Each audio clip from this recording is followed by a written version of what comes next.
आज म हजुरहरूलाई यो फ्लावर बनाउन सिकाउँदै छु। त्यसको लागि चाहिँ हामीहरूलाई यो सेतो धागो, कुरुस र कैंची चाहिन्छ। ल सुरु गरौँ यो फ्लावर बनाउनको लागि। एकदमै सजिलो छ। सुरुमा चाहिँ हामीहरूले 5 वटा चेन बनाउने। 1 2 3 4 5 5 वटा चेन बनाइसकेपछि यो पहिलो चेनमा लगेर एउटा स्लिप स्टिच गर्ने यसरी। त्यसपछि चाहिँ हामीहरूले 1 2 3 वटा चेन बनाउने है। 3 वटा चेन बनाएर अनि यसरी यहाँ बिचमा लगेर यसरी निकाल्ने। अनि यसलाई दुईटालाई मात्र निकालेर छोड्ने। दुईटा यतिकै छोड्ने, फेरि घुमाउने, फेरि यो दुईटालाई मात्र निकालेर छोड्ने, दुईचोटि भयो। तीनचोटि यस्तै प्रोसेस गर्ने, तीनचोटि भयो। अब 4 वटा छ कुरुसमा। अब यो 4 वटालाई एकैचोटि लिने। त्यसपछि फेरि 1 2 3 वटा चेन बनाउने र यहाँ लगेर एउटा सिंगल क्रोशे बनाउने। फेरि 1 2 3 वटा चेन बनाउने। फेरि यही प्रोसेस गर्ने, यसरी घुमाएर यसरी निकाल्ने, फेरि यसरी निकाल्ने, दुईचोटि भयो।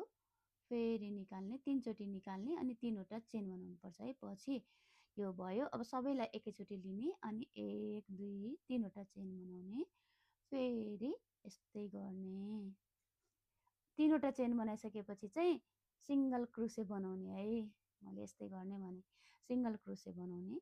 सिंगल क्रोशे बनाइसकेपछि फेरि 1 2 3 वटा चेन बनाउने अनि फेरि यही प्रोसेस 1 2 3। अब सबैलाई एकैचोटि लिने, फेरि 1 2 3 वटा चेन बनाउने, एउटा सिंगल क्रोशे बनाउने, फेरि 1 2 3 वटा चेन बनाउने अनि एउटा दुईटा तीनटा सबैलाई एकैचोटि लिने। मैले यो धागो चाहिँ भित्रभित्र लिएर आएको छु है। यो धागो चाहिँ भित्रभित्र लिएर आएर अब यसलाई काटेँ। यसो गऱ्यो भने चाहिँ राम्रो देखिन्छ, फिनिसिङ राम्रो छ नि त।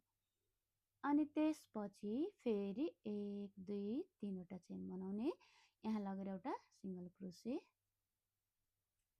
फेरि 1 2 3 वटा चेन, 1 2 3, फेरि यसलाई लिने, फेरि 3 वटा चेन, 1 2 3। अब फेरि यहाँ लगेर एउटा सिंगल क्रोशे। एकदमै ध्यान दिनुपर्ने कुरा चाहिँ यतिकै यसलाई अब केही पनि नगरिकन काट्दिने के। यसो गर्यो भने चाहिँ फिनिसिङ राम्रो हुन्छ। यसरी काट्दिने र यो कुरुसमा धागो यतिकै लिने। त्यसपछि यो सियोले सिलाउने के यसलाई अब राम्रोसँग पछाडिपट्टिबाट। अब यो सियोमा धागो राखेर, सियो अलि मसिनो छ के यो,